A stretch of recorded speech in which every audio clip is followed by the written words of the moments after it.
નથી, કાયમ નથી. મારે તમને પૂછવું છે, પ્રશ્નનું સમાધાન કરવું છે, નિર્ણય લાવવો છે, નિર્ણયમાં ભેગા લેવું છે. તો મહેરબાની કરી અહીંથી જે આગેવાનો આવ્યા છે, મુરબ્બી અમદાભાઈ સાહેબ આવ્યા છે, મુરબ્બી ગંગારામભાઈ આવ્યા છે, મુરબ્બી કરશનભાઈ છે, શાંતાભાઈ છે, યુવાનોમાં સરદારભાઈ બેઠા છે, બધા આગેવાનો બેઠા છે, આજના યુથ મંડળના પ્રમુખ તરીકે દિલુભાઈ બેઠા છે. અહીં બેઠેલો એકેય આગેવાન છૂટેલો નથી, નમાલો નથી, કાયમ નથી.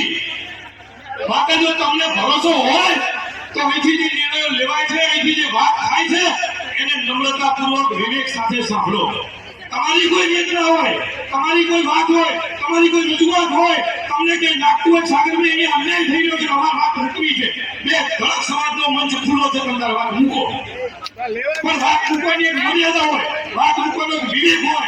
અને જો વિવેક તરીકે વાળેલા સમાજ આપણે ચૂકી જઈએ તો આદર્શ સમાજ તરીકેની વ્યાખ્યા જે આપણે સમાજ વ્યવસ્થાને આપી છે એની અંદર આપણે કુટેવના ઉતરીએ.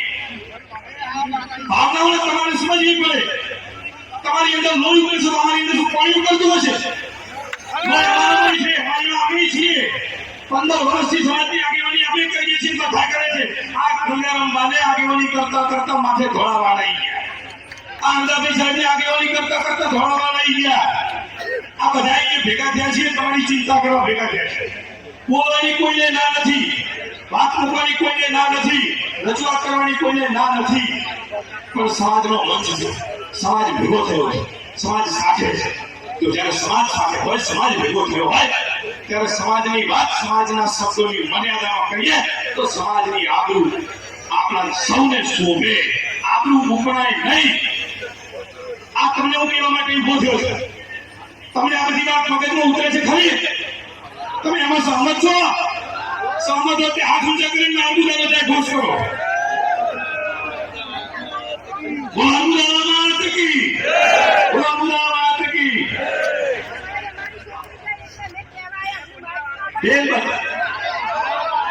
અમારે કોઈની ના નથી. તમારી દીકરી અમારી દીકરી છે.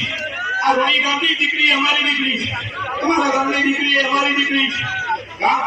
ચૌધરી સમાજની દીકરી હોય એ ચૌધરી સમાજની દીકરી છે. કોઈ વિસ્તારની ગોળની ગામની પથ્થરની ના હોય. એ અમને સમજણ પડે. આવી જાવ.